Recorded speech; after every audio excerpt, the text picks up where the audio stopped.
नमस्कार दोस्तों, आज हम लोग अपनी टीईटी परीक्षा की तैयारी में आगे के 50 प्रश्नों को पढ़ेंगे। तो चलिए शुरू करते हैं। प्राथमिक विद्यालयों में अध्यापकों द्वारा प्रयुक्त शिक्षण विधियों से विद्यार्थियों में सृजनात्मकता उत्पन्न होनी चाहिए। जिला शिक्षा और प्रशिक्षण संस्थानों डाइटों की स्थापना हुई है प्रारंभिक शिक्षा के स्तर में सुधार हेतु। एक बच्चे की शिक्षा जन्म से जीवन पर्यंत होती है। शिक्षा 3 स्तंभीय प्रक्रिया कही जाती है, जिसके स्तंभ है अध्यापक, शिष्य और तीसरा स्तंभ कौन सा है? पाठचर्या। अध्यापक प्रशिक्षण इस दृष्टि से उपयोगी है कि इससे शिक्षण कौशलों का बोध होता है। अध्यापक प्रशिक्षण संस्थानों को कौन सी संस्था मान्यता प्रदान करती है? NCTE। विद्यालय स्तर पर शिक्षण से तात्पर्य है उनके चहुमुखी विकास के लिए प्रतिभाओं को विकसित करना। प्रारंभिक अध्यापकों को उच्च प्राथमिकता देनी चाहिए। बच्चों को समझना। शिक्षण के मूल्यांकन चरण का ध्येय है या जानना कि उद्देश्य कहाँ तक प्राप्त हुए हैं। अध्यापक की कमियों को जानना, शिक्षण रणनीतियों की प्रभावशीलता को जानना। उपयुक्त सभी। यदि अध्यापक को यह पता चल जाए कि जो कुछ उसने पढ़ाया वह छात्रों को समझ में आ गया तो यह कहलाता है पुष्ट पोषण। शिक्षा सिद्धांत अध्यापक की सहायता करते हैं शिक्षण तथा अधिगम की उभयनिष्ठ तत्वों को जानने में, छात्रों को ठीक से जानने में या जानने में कि रणनीतियों में विषय वस्तु के अनुसार किस प्रकार से ढाला जाए। उपरोक्त सभी गेज के अनुसार शिक्षण की प्रक्रिया मुख्यतः है विश्लेषणात्मक। कक्षा के नवीन अनुभव छात्रों के पुराने अनुभव से जोड़े जाते हैं प्रस्तावना एवं विकासात्मक प्रश्नों द्वारा। कक्षा में प्रस्तावना प्रश्न पूछना शिक्षण के किस सूत्र पर आधारित है? ज्ञात से अज्ञात की ओर। जब छात्रों की योग्यता, अभिवृत्ति तथा रुचियों को ध्यान में रखकर शिक्षण किया जाता है तो कहलाता है मनोवैज्ञानिक शिक्षण। शिक्षण के सूत्र सर्वप्रथम दिए स्पेंसर द्वारा। दिए गए तथ्यों एवं सूचनाओं के आधार पर नए नियम व सिद्धांत विकसित करना स्मृति स्तर के शिक्षण में कहलाता है सामान्यीकरण। स्मृति स्तर के शिक्षण में प्रयोग होने वाला परीक्षण है वस्तुनिष्ठ परीक्षण, निबंधात्मक परीक्षण, मौखिक परीक्षण। उपरोक्त तीनों। बोध स्तर के शिक्षण को सफल बनाने के लिए अध्यापक को क्या करना चाहिए?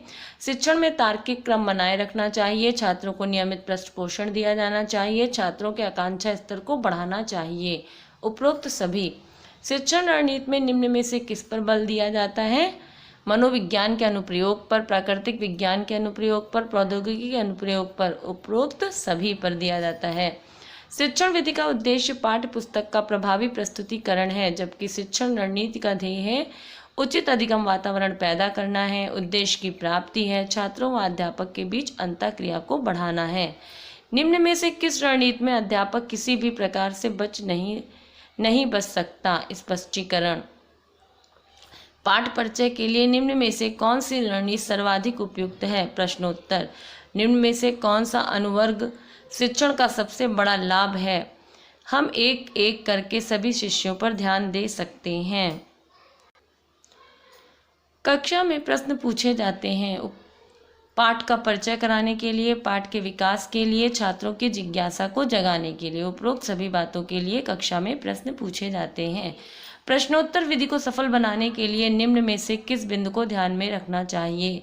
हर प्रश्न अगले प्रश्न से संबंधित होना चाहिए। छात्रों को भी कक्षा में प्रश्न पूछने की स्वतंत्रता दी जानी चाहिए। ऐसे प्रश्न नहीं पूछे जाने चाहिए जिनका उत्तर हाँ या नहीं में हो। उपरोक्त सभी। निम्न में से कौन सी रणनीति मनोवैज्ञानिक सिद्धांतों के सबसे अधिक निकट है? प्रश्नोत्तर। परियोजना विधि। परियोजना विधि में निम्न में से किन के नाम जुड़े हैं? उपरोक्त दोनों यानी जॉन डीवी और किलपैट्रिक दोनों के नाम परियोजना विधि से जुड़े हैं। परियोजना विधि में हल की गई समस्या होती है वास्तविक एवं व्यवहारिक। छात्र समस्या का समाधान सामूहिक रूप से करते हैं परियोजना विधि में। निम्न सभी परियोजना रणनीति के लाभ हैं सिवाय या केवल सृजनात्मक एवं प्रतिभावान छात्रों के लिए उपयुक्त है? ये गलत है।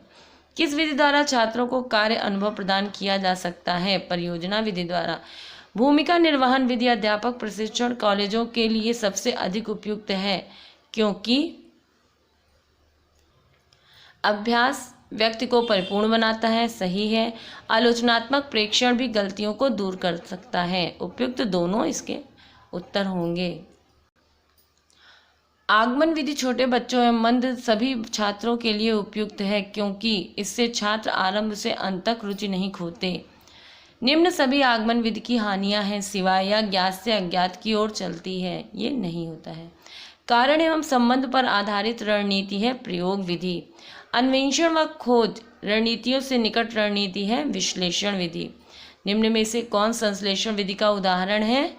पाठ का सारांश लिखना, समस्या के कारणों में जानना, प्रयोगों के आधार पर नियमों व सिद्धांतों को प्रतिपादित करना। उपरोक्त सभी संश्लेषण विधि के उदाहरण हैं। पाठ नियोजन द्वारा निम्न में से कौन सा उद्देश्य पूरा होता है? कक्षा में उचित अधिगम वातावरण पैदा किया जा सकता है। शिक्षण का मनोवैज्ञानिक उपागम संभव है। अध्यापक अपनी पाठ्य सामग्री से चिपका रह सकता है। उपरोक्त सभी पाठ योजना के माध्यम से शिक्षण लाभदायक है, क्योंकि अध्यापक शिष्यों के मूल्यांकन के बाद स्वयं अपने व्यवहार में सुधार ला सकता है। उचित रणनीतियां अपनाकर अध्यापक सभी उद्देश्य प्राप्त कर सकता है। अध्यापक अपने पाठ्यक्रम को समय से पूरा कर सकता है। उपरोक्त सभी। इकाई पाठ योजना को सफल बनाने के लिए अध्यापक को क्या करना चाहिए? विभिन्न इकाइयों के बीच अंतर संबंध बनाए रखना चाहिए। इकाइयों को पुनः तत्वों में विभाजित करना चाहिए। हर इकाई की मूल्यांकन प्रक्रिया व पूर्व निर्धारित होनी चाहिए। उपरोक्त सभी कार्य करने चाहिए अध्यापक को। हार्वर्ड की योजना में प्राप्त ज्ञान को जोड़ा जाता है छात्रों के पूर्व ज्ञान से, दूसरे विषयों के ज्ञान से, सामान्य एवं असामयिक समसामयिक ज्ञान से। उपरोक्त सभी से। अध्यापक पाठ योजना में सामान्य उद्देश्य इसलिए लिखता है ताकि वह अपनी विषय वस्तु के क्षेत्र से ना भटके। शिक्षण में सहायक सामग्री का प्रयोग किया जाता है पाठ को आसान और रुचिकर बनाने के लिए, कक्षा में छात्रों की भागीदारी को बढ़ाने के लिए, अमूर्त को मूर्त ज्ञान में परिवर्तित करने के लिए। उपरोक्त सभी।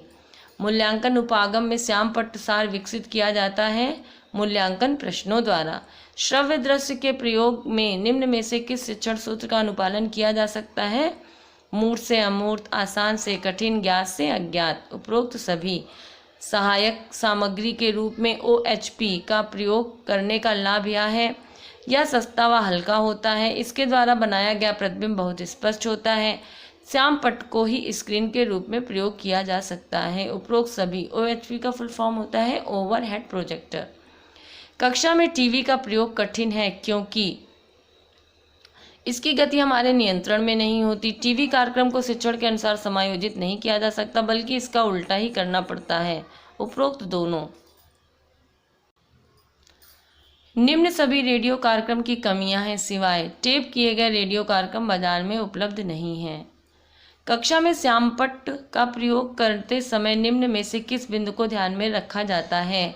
स्पष्ट एवं पढ़े जाने योग्य शब्द लिखना, खाका खींचते समय विभिन्न रंगों की चौक का प्रयोग करना, सीधी रेखा में खींचना। उपरोक्त सभी कक्षा में श्यामपट्ट का प्रयोग करते समय ध्यान रखने वाली बातें हैं। तो यहाँ पर हमारे 50 प्रश्न पूरे होते हैं। इस वीडियो को आप बार बार सुनिए, जितना आप सुनेंगे उतना ही आपके मनोविज्ञान के क्वेश्चन आंसर तैयार हो जाएंगे। वीडियो अच्छा लगा हो तो लाइक करें, शेयर करें, सब्सक्राइब करें। Thank you.